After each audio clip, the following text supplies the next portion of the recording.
Here we have a slightly different kind of project, the Slimeball Farm. What makes this build different is I decided to take after the idea of one of my subscribers, and make this more of an all-in-one build, where I would normally have split it up.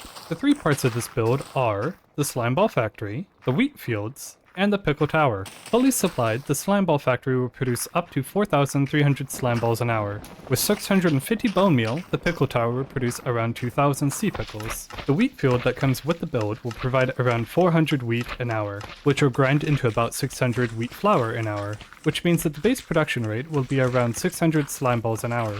Due to random growth ticks, this is an estimate, so results may vary. The size profile is 22 long, 31 wide, and 14 tall. Total SU cost is 3,106 SU at the max speed. This build will use up a lot of wheat and bone meal, so if you want to hit the max production speed, you'll need more wheat farms and a large source of bone meal. Finally, this build uses temporary blocks instead of coral in the schematic. Once you have the water placed, you'll need to replace the 9 temporary blocks with coral, and then place your sea pickle. Now then, let's see how it works. This build is almost perfectly symmetrical, so until I say otherwise, assume the settings for one side is the same as the other. Starting from the wheat fields, there are cart harvesters that will gather the wheat and excess seeds. They will then get deposited into this vault here. The harvesters will turn off if the vault is 75% full of dough.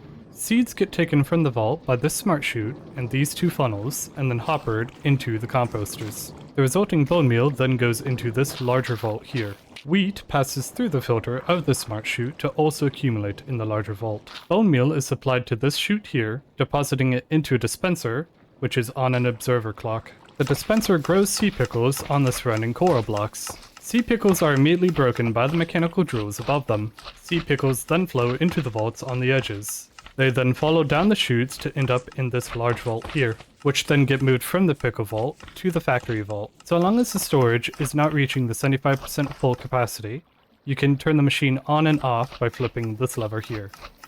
Once wheat, sea pickles, and bone meal accumulate, they get sent upwards by this vertical funnel tower. Once in the vault, a chute drops them into the crushing wheels. Wheat flour waits here on this funnel to be washed into dough. Dough, along with the other processed items, goes into this vault. Dough will then pass through this smart chute and get moved into the basin. The seeds will follow the same route shown before. All 4 dyes will move through this smart chute to the larger vault. Lime, green, and white dye have smart chutes that drop them onto the belts. Belts then move the dyes to depots, which then feed into the basin. Green and white dye will make lime. Lime dye and dough will make the slime balls. Slime balls are mass stored in the vault below, and a chute keeps the barrel stocked for easy access. And that is how the machine works. If you like the build so far, I would very much appreciate if you liked the video and subscribe to my channel. You do that for me, I give you the cool machines. It's a fair trade, right? Now we can take a look at the configurations. This RC is set to a top 128. This funnel filter is set to disallow wheat flour. This funnel here is set to exact 4 seeds. The smart chute here is set to dough. The middle one set to exact 4 seeds. And the back set to a filter of wheat and then the 4 dyes. The output funnel set on the portable storage interface is set to exact 16. And the hidden funnel here is set to exact 16 as well, with the filter set to wheat, sea pickles, and bone meal.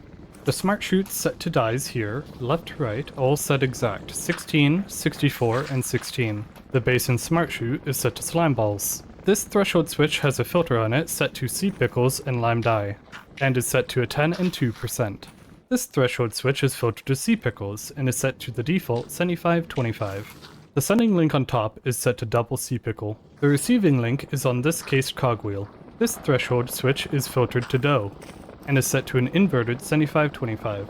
The sending link on top is set to double dough, and the 2 receiving links are on the back side, powering the cart assemblers and controller rails. The cart assembler is set to lock rotation. So, we have it built and know how it works. Here's the last things you need to do. Go to each of your threshold switches and invert the signal twice, just to give the attached sending links updates. Go to the receiving links and make sure those are updated as well. Flip the levers on the front of the machine to update them. You'll probably need to break one of the observers of the clock and then replace it. Make sure the arrows are pointing away from each other. Get a few water buckets and place your first one on this funnel here. Place a water source on each of the 9 temporary blocks. Then go ahead and replace the temporary blocks with the coral. On the top coral, place 1 sea pickle. After that, you'll need to flood the leaves for the 4 farms. Finally, get 2 minecarts and set 1 in both of the assemblers. This machine was built with the player looking north. The machine faces south. Here's what you might need to do with the other orientations. Switch this RC from the top to the bottom. Switch the 3 shafts of this pole to the other side. So, that should be everything you need to know. If you liked the video, I would appreciate if you would like the video. And if you're enjoying my content, it would be super awesome if you would subscribe to the channel. If you have any questions or comments, you can leave those in the comments. I also have a Discord server that you're welcome to join. I have linked it in the description and my homepage. I recommend posting there if you have any issues troubleshooting the build. Thank you for watching.